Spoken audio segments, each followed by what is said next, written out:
সবাইকে শুভেচ্ছা। আজকাল অ্যাঞ্জিওপ্লাস্টি একটি খুব সাধারণ প্রক্রিয়া। তাহলে অ্যাঞ্জিওপ্লাস্টিকে অন্যভাবে বলা হয় পারকিউটেনিয়াস ট্রান্সকোরোনাল করোনারি অ্যাঞ্জিওপ্লাস্টি।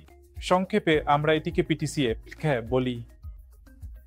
মূলত অ্যাঞ্জিওপ্লাস্টির আগে রোগীদের অ্যাঞ্জিওগ্রাম টেস্ট করা হয়, যা মূলত হৃদয়ের রক্তনালীতে ব্লকেজ আছে কিনা তা শনাক্ত করার জন্য একটি পরীক্ষা।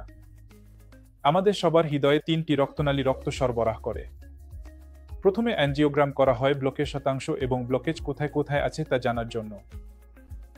আর যদি কোনো স্থানে ব্লকেজ 7-0 এর বেশি হয়, তাহলে সেই ব্লকেজ ওষুধ দিয়ে চিকিৎসা করা যায় না, এবং 7-0 এর কম ব্লকেজ হলে তা ওষুধ দিয়ে চিকিৎসা করা সম্ভব।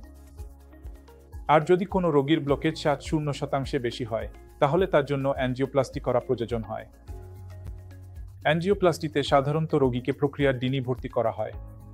উদাহরণস্বরূপ, সকালে 8টা নাগাদ ভর্তি করা হয় এবং তারপর 1:00 থেকে 1-2টার মধ্যে প্রক্রিয়াটি সম্পন্ন হয়, ক্যাথ ল্যাবের প্রাপ্যতা এবং অন্যান্য পরিস্থিতির উপর নির্ভর করে। এবং সাধারণত একটি সহজ অ্যাঞ্জিওপ্লাস্টি যেখানে একটি মাত্র ব্লকেজ থাকে, তা সম্পন্ন হতে 40 থেকে 60 মিনিট সময় লাগে। অ্যাঞ্জিওপ্লাস্টি একটি কিহোল অর্থাৎ ছোট ছিদ্র দিয়ে করা হয়। এটিকে কিহোল সার্জিক্যাল প্রক্রিয়া বলা হয়। মূলত আমরা এটিকে ইন্টারভেনশনাল প্রক্রিয়া বলি। এটি দুটি স্থানের মাধ্যমে করা যায়। একটি হলো ডান হাতের কবজির মাধ্যমে, যেটিকে আমরা রেডিয়াল আর্টারি বলি।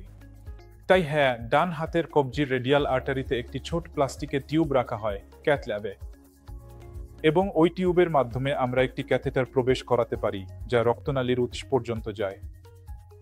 এবং ওই ক্যাথেটার নামক টিউবের ভেতর দিয়ে আপনার লেশনের উপর দিয়ে একটি ওজার পার করা হয়। এরপর একটি বেলুন সেই ওয়্যারের উপর দিয়ে রেলরোডিং করে ব্লকেজের কাছে যায় এবং সেটি বাইরে থেকে ফোলানো হয়। তাই এটি প্রথম ধাপ, যেখানে ব্লকেজটি বেলুন দিয়ে চিকিৎসা করা হয়। তারপর আমরা স্টেন্ট ব্যবহার করি, যাকে করোনারি স্টেন্ট বলা হয়। আমরা একে ব্লাড কোটেড বা ড্রাগ এলিউটিং স্টেন্টও বলি। এটি জালের মতো ছোট, প্রায় 80 মাইক্রন বা 60 মাইক্রন পুরুত্বের। তাই এটি খুবই পাতলা, জালের মতো একটি ডিভাইস। এটি একটি বেলুনের উপর বসানো থাকে। তাই এটি বেলুনের উপর সংকুচিত অবস্থায় থাকে এবং যখন এটি ক্ষতস্থানের কাছে সঠিক অবস্থানে পৌঁছে যায়, তখন বেলুনটি ফোলানো হয় এবং স্টেন্টটি প্রসারিত হয়ে রক্তনালীর সঙ্গে লেগে যায়। তাই যেমনটি বলেছিলাম, এর পুরুত্ব মাত্র 60 থেকে 80 মাইক্রন। তাই এটি খুবই পাতলা একটি ডিভাইস। এবং ইমপ্লান্টেশনের পর বেলুন, তার ক্যাথেটার সবকিছুই সিস্টেম থেকে বের করে নেওয়া হয় এবং করোনারি স্টেন্টটি রক্তনালীর ভেতরে আজীবন থেকে যায়। দ্বিতীয়ত, কখনো কখনো আমাদের খুব উন্নত এবং জটিল অ্যাঞ্জিওপ্লাস্টি করতে হয়। সেই ক্ষেত্রে আমাদের ডান দিকের কুচকি দিয়ে যেতে হয়।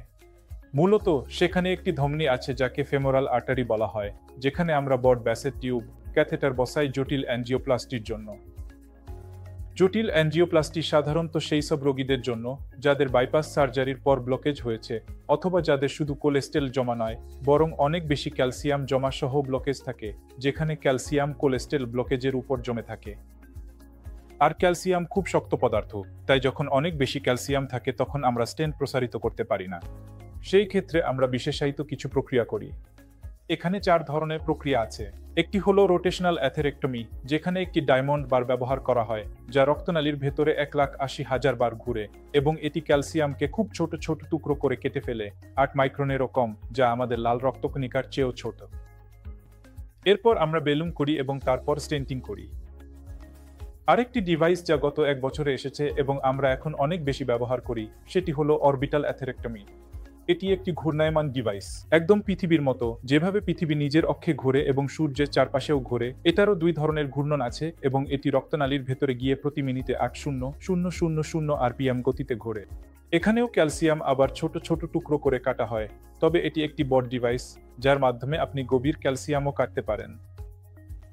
আরেকটি ডিভাইসের নাম হলো ইন্ট্রাভাস্কুলার লিথোট্রিপসি, যেখানে লিথোট্রিপসি মানে শকওয়েভ, যা শকওয়েভ ছেড়ে ক্যালসিয়াম ভেঙে ফেলতে পারে। তাহলে এই 3টি গুরুত্বপূর্ণ ডিভাইসই আমরা বর্তমানে ক্যালসিফাইড ব্লকেজের জন্য ব্যবহার করছি। এবং একটি নির্দিষ্ট ধরনের ধমনী লেশন আছে, যাকে বলে ক্রনিক টোটাল অক্লুশন, যেখানে রোগীর ধমনীতে ধীরে ধীরে সময়ের সাথে সাথে 100 ব্লকেজ তৈরি হয়। এই ব্লকেজগুলো খুবই শক্ত, এগুলোতে তার ঢোকানো এবং লেশন পার হওয়া খুবই কঠিন। এক্ষেত্রে আমরা অনেক ধরনের বিশেষ ওজার এবং বেলুন ব্যবহার করি, যেখানে শক্ত ওয়ার ব্যবহার করে ব্লকেজ পার করা হয় এবং তারপর স্টেন্ট বসানো হয়। এবং আরও কিছু জটিল লেশন আছে যেগুলোকে বলে বাইফার্কেশন লেশন, যেখানে ব্লকেজ শুধু প্রধান ধমনীতেই নয়, শাখা ধমনীতেও থাকে। আর যদি শাখা ধমনীটি বড় হয়, তাহলে আমাদের দুইটি ব্লকেজেই দুইটি স্টেন্ট বসাতে হয় এবং এর মধ্যে একটি স্টেন্টকে ক্রাশ করতে হয় যাতে রক্ত প্রবাহ ঠিক থাকে। তাই এগুলোই হচ্ছে খুব জটিল এবং উন্নত ধরনের লেশন, যেখানে আমরা ইন্ট্রাকোরোনারি ইমেজিং ব্যবহার করি। এখানে আমরা ইন্ট্রাভাস্কুলার আল্ট্রাসাউন্ড বা অপটিক্যাল কোহেরেন্স টোমোগ্রাফি অক্ট ক্যাথেটার ব্যবহার করি, যেগুলো রক্তনালীর ভেতরের ছবি তোলে এবং আমাদের জানায় ব্লকেজগুলো আসলে কি দিয়ে তৈরি হয়েছে। এটাকে বলা হয় প্রিসিশন অ্যাঞ্জিওপ্লাস্টি, যেখানে আমরা স্টেন্ট প্রতিস্থাপন করি এবং নিশ্চিত করি যে স্টেন্টটি হৃদয়ের রক্তনালীর সাথে ভালোভাবে লেগে আছে। তাই এই প্রিসিশন অ্যাঞ্জিওপ্লাস্টি এবং জটিল অ্যাঞ্জিওপ্লাস্টিগুলো রোগীর জন্য সার্জারি এড়িয়ে যেতে সাহায্য করে। তবুও কিছু কিছু ধরনের লেশনে আমাদের এখনও বাইপাস সার্জারির প্রয়োজন হয়। তাই বাইপাস সার্জারি চিকিৎসার একটি খুবই গুরুত্বপূর্ণ অংশ। এই প্রিসিশন অ্যাঞ্জিওপ্লাস্টি করার মাধ্যমে আমরা রিস্টেনোসিস এড়াতে পারি। মূলত আমাদের জানা উচিত এই স্টেন্টগুলোর পার্শ্বপ্রতিক্রিয়া কি হতে পারে। স্টেন্টে সাধারণত 2 থেকে 4% রিস্টেনোসিসের হার থাকে। মূলত যখন আপনি 100 জনের মধ্যে স্টেন্ট প্রতিস্থাপন করেন, তখন 2 বা 4% রোগীর রক্তনালীর ভেতরে ধীরে ধীরে আবার লেশন তৈরি হতে পারে এবং আবারও ব্লকেজের কারণ হতে পারে। এটাকেই রিস্টেনোসিস বলা হয়। কিন্তু এই ব্লকেজগুলো ধীরে ধীরে তৈরি হয়। এগুলো কোনো তীব্র হার্টের সমস্যা সৃষ্টি করে না। এগুলো আবারও বিশেষ একটি পদ্ধতি, যাকে রেড কোটেড বেলুন ইমপ্লান্টেশন বলা হয়, তার মাধ্যমে চিকিৎসা করা যায়। তাই অ্যাঞ্জিওপ্লাস্টি সম্পর্কে আমাদের এই বিষয়গুলো জানা উচিত। ধন্যবাদ।